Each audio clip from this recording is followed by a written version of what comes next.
미국에서 달러가 굉장히 강력한 양적 완화를 하고 있을 네. 때 일본은 하지 않았으니까요. 그렇다면 일본은 왜 하지 않았냐면은 네. 그 과거의 기억들, 과거의 정책의 실패들하고도 현재 정책은 늘 연관이 돼 있는데 일본에서는 굉장히 강력한 버블이 발생을 했었잖아요. 네. 근데 버블 시기를 돌아보면은 지금 우리가 이것이 잘못됐다 하고 지적하는 것, 또 일본은행에서 반성하는 것, 그것이 버블기에 좀 더 빨리 강력한 긴축 정책으로 돌아섰어야 됐는데 네. 긴축 정책으로 돌아서긴 했어요. 버블기에. 하지만 그게 너무 약한 긴축이었고 시기가 늦었다. 그래서 버블이 더 커지는 걸 막지 못했다. 그래서 결국엔 거대한 버블이 발생했고 그 버블이 꺼지면서 일본이 굉장한 나쁜 충격을 받았었죠. 그러니까 2006년에 양적 완화를 끝낼 때도 일본 경기가 좋아지고 어느 정도의 인플레이션이 발생을 하니까 또 버블을 겁낸 거예요. 또 잘못해서 경제에 잘못된 시그널을 줘가지고 사람들이 너무 주식에 투자하고 버블이 발생하진 않을까 해가지고 2006년에 끝낸 다음에 그 뒤에 2009년, 10년에 외국에서 양적 완화를 하고 있을 때 사실 그때는 서프라임 몰기지 크라이시스에서부터 출발을 한 것이니까 네.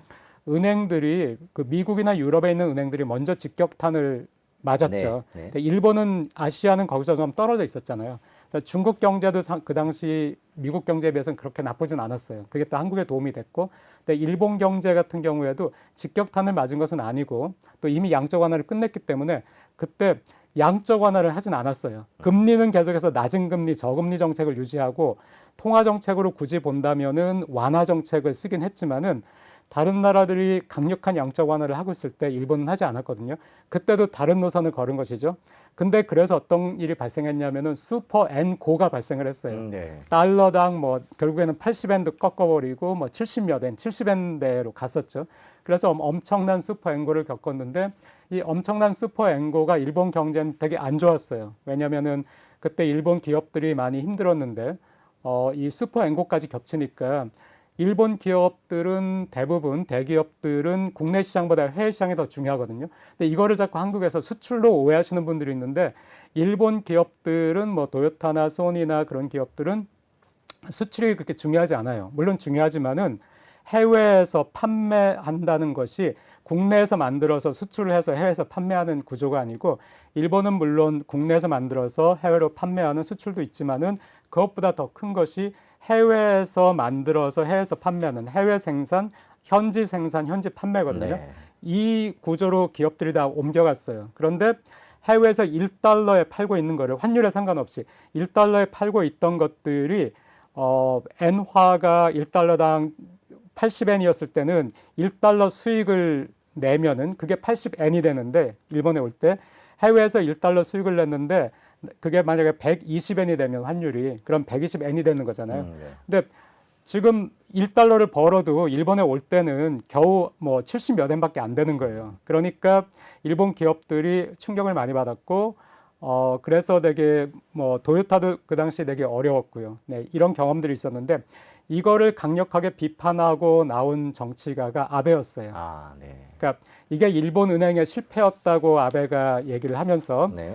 내가 정권을 잡게 되면은 강력한 양적 완화를 다시 실시하겠다. 그래서 그 아베가 자기의 정책을 아베노믹스 이렇게 네. 포장을 했지만은 네. 사실은 뭐 아베노믹스의 다른 거는 그 이전부터 다 해왔던 것들이고요. 네, 그 중에서 이제 골자가 되는 것은 양적 완화.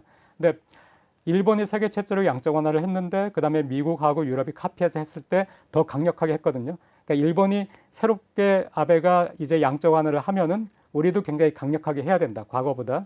네, 그렇게 해가지고 2012년에 아베가 자민당 총재가 됐고 2012년 말에 이제 일본의 수상이 됐고 2013년에 그 구로다 총재가 아베에서 임명이 되면서 2013년 4월부터 양적 완화를 시작했죠. 네. 근데 이 양적 완화가 금방 효과를 냈어요. 그러니까 양적 완화를 시작하기도 전부터 2012년 그 아베가 총재가 되고 나서 이제 양적 완화를 하겠구나 이런 걸 이해하니까 시장은 미래에 이런 일이 발생한다라고 예상을 하면은 그 예상에 맞춰서 먼저 움직이잖아요. 네, 그렇죠. 그러니까 일본 엔화는 양적 완화를 시작하기도 전부터 2012년 하반기부터 약세로 돌아섰고요. 네, 그다음에 이제 그럼 일본 기업들 실적이 좋아지겠네 해가지고 주식에 투자를 하니까 주가도 막 올랐어요. 네. 그래서 실제로 2013년부터는 2018년까지는 일본에서 경기가 좋은 편이었고요. 근데 여기서 이따 말씀드릴 기회가 있을지 모르겠는데 단지 또 돈을 풀었기 때문에 기업들 실적이 좋아진 것만은 아니에요. 그렇게 한다면은 뭐 세계 어느 나라나 돈 풀어가지고 그렇죠. 부자 되려고 하겠죠. 네. 네. 근데 돈을 풀었는데 기업들이 그만큼 거기에 맞춰가지고 경쟁력 있게 나가지 못한다면은 오히려 뭐 인플레이션만 발생하고 말겠죠. 근데 2013년 그때부터는 일본 기업들도 굉장히 많이 그 환골 탈퇴한 면이 있거든요. 네. 그런 것도 겹쳐가지고 어쨌든 경기가 좋아졌는데 그러니까 이 두 번째 양적 완화에 대해서는 좋은 기억이 있는 것이죠. 그리고 첫 번째 양적 완화 기간 때도 2003년부터는 경기가 좋아졌기 때문에 네, 그랬는데 자 이제 전 세계가 양적 완화를 끝내고 있어요. 왜냐하면은 인플레이션이 발생했죠. 굉장히 강력한 빨아들이기 시작했죠. 굉장히 강력한 인플레이션이 발생하면서 미국에서 금리를 올리기 시작했고요.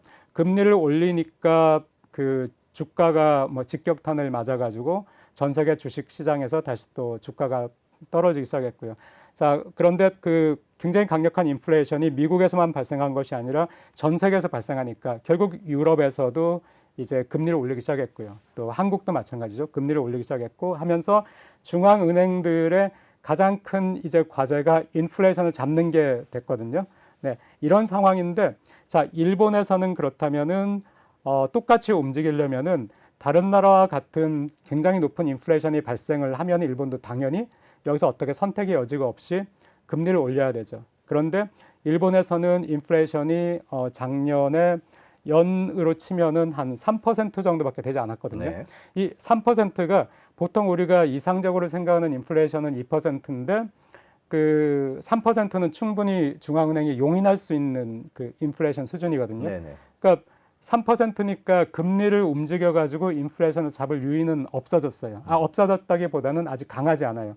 다른 나라에서는 막 5%, 6%, 7%, 8% 올라가니까 금리를 계속해서 같이 올려 가지고 이거를 진정시키려고 하는데 진정시키려고 하면서도 우선 1차적인 목표는 뭐 5%, 4% 정도였거든요. 네. 그런데 일본은 아예 5%, 4%도 가지 않고 3% 수준에서 머무니까 중앙은행 입장에서는 금리를 올려가지고 뭐 인플레이션 잡아야 된다 이런 그 단계에 가지는 않은 것이죠. 왜 금리를 올리지 않는가? 그러니까 인플레이션이 겨우 3%가 됐는데 오히려 금리를 올렸다가 2% 아래로 떨어진 것이 아닌가 이런 두려움이 하나가 있고 또 하나는 일본의 굉장한 약점인데 지금 일본 경제가 좋아진다고 막 하지만은 네. 일본 경제가 근본적으로 가지고 있는 약점 고령화와 인구 감소 네. 그것으로 인해서 국내 시장이 위축되는 거, 네, 이 문제하고 그 다음에 거대한 그 국채를 가지고 있는 거, 네, 정보부채가 너무 많은 거, 이 문제는 경기의 순환과 상관없이 일본이 뭐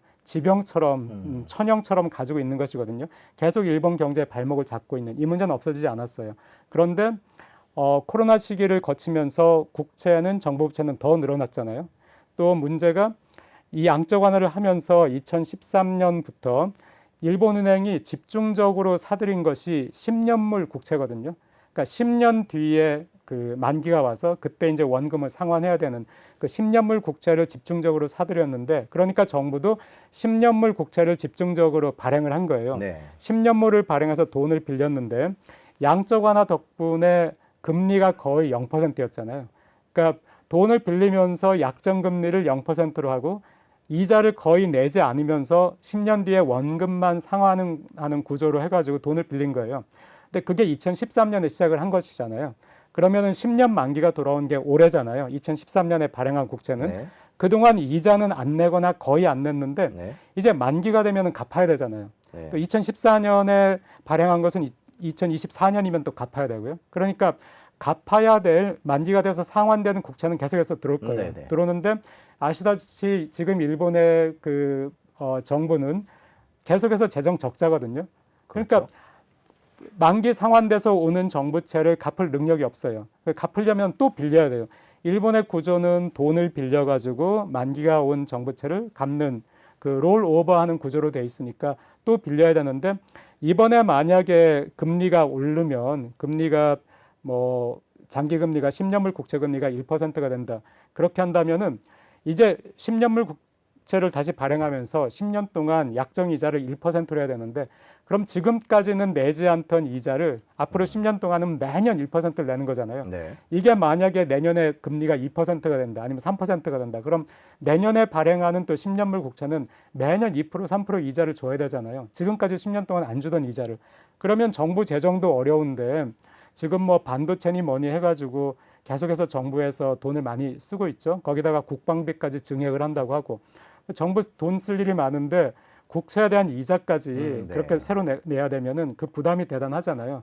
그러니까 일본 정부 입장에서는 일본 경제 입장에서는 금리를 안 올릴 수만 있으면 안 올리는 게 정부 재정에는 좋아요. 네. 그러니까 안 올릴 수만 있으면 올려야만 한다면 어쩔 수 없이 올리겠지만은. 네, 그러니까 지금은 올려야 되는 것인가 하는 걸 이제 계속 간을 보는 것이죠.